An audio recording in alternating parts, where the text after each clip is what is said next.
Hey everyone, Ben back from Living Survival, and today we're going to take a look at the Sea to Summit Escapist system, one of the lightest weight backpacking or camping systems on the market. Now it has several different components, so I'm going to go over those components. We'll get it set up, and then towards the end of the video I'm going to give you guys some of my takeaways on it. I did take this camping, and since then I've changed some of the components on it, so I'm going to give you some of those pros and cons towards the end. So the core part of the Escapist system is the Escapist bug tent. Now you pair this with one of their Escapist tarps and you have a super duper lightweight system. The bug tent weighs 13.6 ounces and it's made out of 15D material. So super duper lightweight, and it's made from Sea to Summit, so it's really high quality. The second part of the system is, of course, the Escapist tarp. Now this is also a 15D tarp. It weighs 10.6 ounces and this is 6 foot 6 inches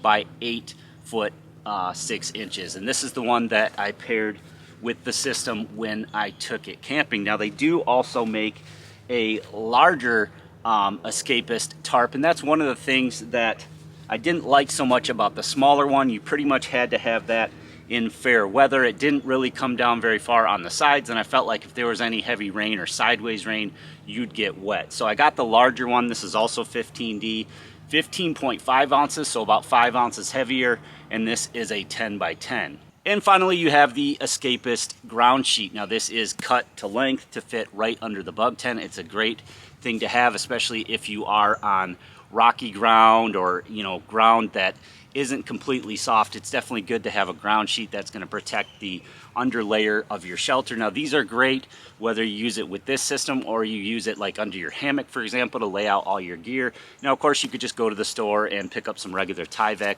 and cut it to length.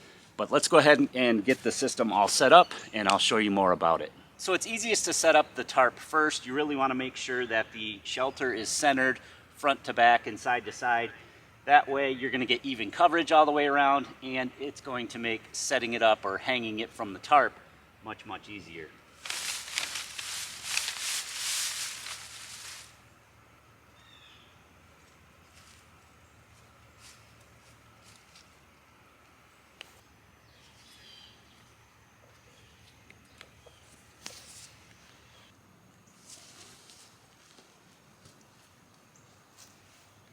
So this is what it looks like all set up.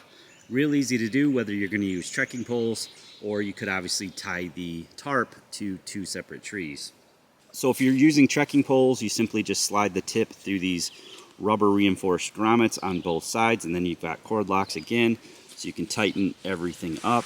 So on all 4 corners and the centers, there are these Hapalon tabs underneath that you just slide this little tube through, and that's how the inner attaches to the tarp. I like that a lot. There's no heavy clips or anything. Keeps it really nice and lightweight, and they hold on really tight. And then each piece of cordage here has a little bit of shock cord, which is nice, and then that goes into the regular cord all the way over to the corners and ends of the shelter. Also on all 4 corners and 2 guy outs in the middle, and of course the 2 centers, you have cord locks, which make it really easy to tighten everything up, and if you're a little bit off center, you can use those to adjust it.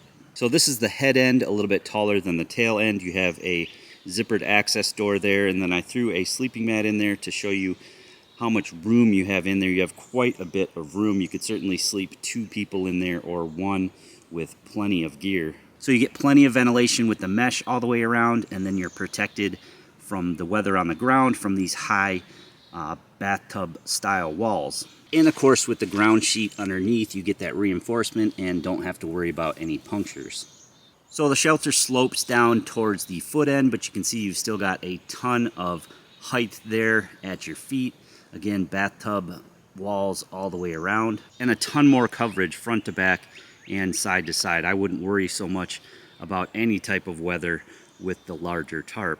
The entire center ridgeline of the tarp is seam taped underneath, as well as the inside of the shelter where there is seams, or on the corners, they are seam taped and reinforced.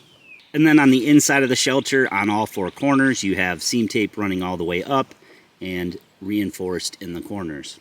So the Sea to Summit Escapist system is geared for ultralight backpacker, someone that doesn't want to take up a lot of room in their pack and have ultralight gear, or for somebody like me that likes to have ultralight gear no matter what. Now you have the different components. You've got the inner bug tent system, you've got your choice of tarps, whether you go with the medium tarp or the large tarp. Now in my opinion, the medium tarp didn't give enough coverage, so I would certainly say go with that large tarp. They are made to go together with the way that it hangs to the tarp with those toggles, which I think is really smart. It's a really lightweight idea without any clips or anything like that. You've got the toggles on all four sides to tighten everything down, the two extra guy outs, so you can really set this shelter up and not worry about the elements, especially if you get the Tyvek sheet underneath. You don't have to worry about any punctures.